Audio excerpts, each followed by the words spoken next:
Welcome to rules explanation for exactly as planned.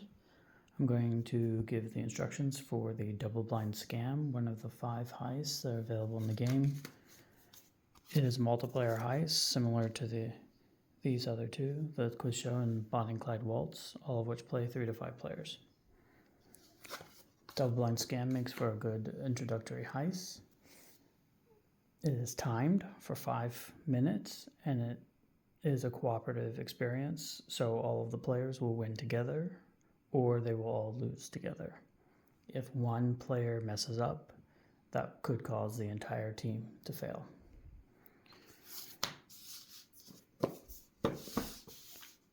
Exactly as planned, cards come in 2 varieties: jobs and tools. Jobs have a requirement in the form of symbols or words, and tools provide symbols and words to satisfy those jobs. Each tool can have up to 4 different markings on it. Those include the 4 types, which are the symbols in the circle, and the 4 styles, which are the words in the square. The jobs will require either 2 of one of the types or one of the styles. Example here, 2 rough or 2 disguises in the lockers. Or it will require a choice of either the named card or an option to satisfy it without the name card. So for instance, this is the blueprints. The blueprints could satisfy the needs of this tool or this job with this tool, the blueprints. If you don't have the blueprints, you could instead find 4 styles of different types, or basically all 4 of these styles right here.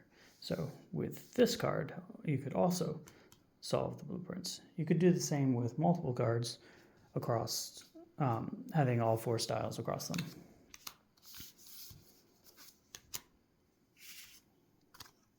You will be collecting 3 jobs in this heist, at least 3 jobs, and you'll need to also collect the tools to satisfy those jobs.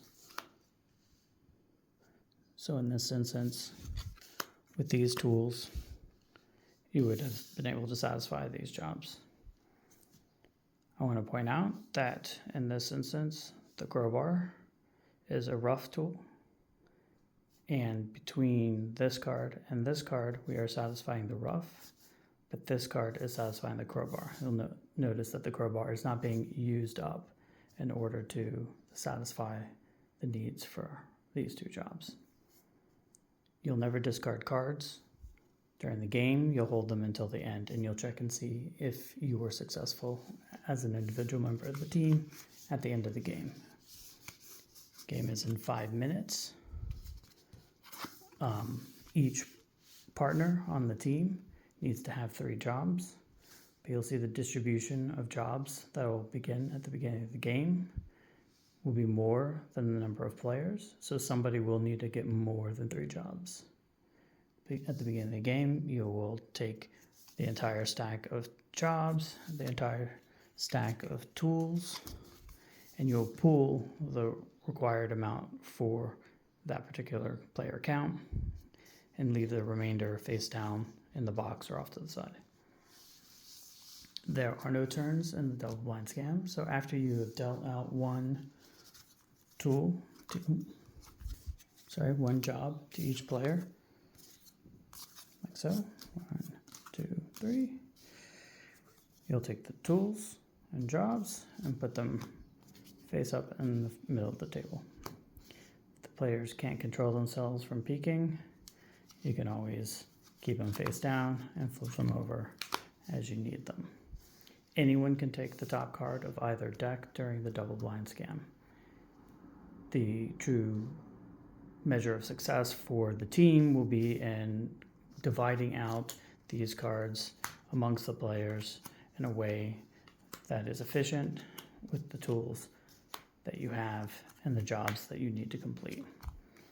You may end up in a situation at the end of the game where somebody needs to take the tool or the job, and it turns out that nobody has done what they needed in order to satisfy that job, and that could lead to a failure for the team. In addition to this, the double blind scam itself needs a jackpot. The jackpot is filled from the cards directly from the deck. So for instance, you could grab this card, and instead of adding it to your hand, you could add it directly to the double blind scam face down. At the end of the heist, after 5 minutes, you will also, in addition to checking everyone's hand, reveal the cards on the scam, and you'll need to have one of every style, all of the 4 words, and that's right here. That does, as it says, exclude cash and credit, which are the particular tools that have all 4. This is the credit cards. You cannot use the credit cards to satisfy the double blind scam directly on the heist in the jackpot. Here is an example of a successful hand. If, for instance, one of the players looked at their hands, at the hand at the end, and they were like, okay, these are my jobs. These are the tools I had. Was I successful? You can see that they were, because here they needed the confession, which they had. Here they needed 2 fake tools, which they have. And here they needed 2 leverage tools, the suitcases, which they had down here in the bottom right. You could also have seen how they could still have succeeded if they had just had the wild cards. The wild cards look like this. This one duplicates everything about one other card. So in this case, you can see you would have 2 fake, you'd have 2 leverage, and of course you'd still have the confession. The other wild card looks like this, and it lets you choose either one symbol or one type or one style. And in this case, you can see how it would not succeed, because although you could say, all right, the title and deed here is a fake item, and let you solve the 2 fake, it would then not let you solve the 2 leverage, because you already said that this was a fake card. These wild cards can go into the jackpot, although I imagine the ×2 will not be very helpful. The title and deed could help fill in a missing slot. After you have had a successful run, which will surely happen the very first time you play, you can add some complexity into your game with the backup plans. The backup plans can be given to a single player.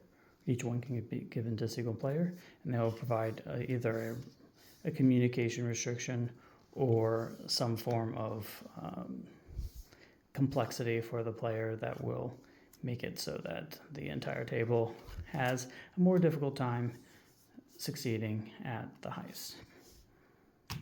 That is the double blind scam. If you have any questions, please leave a comment, and good luck on your first heist.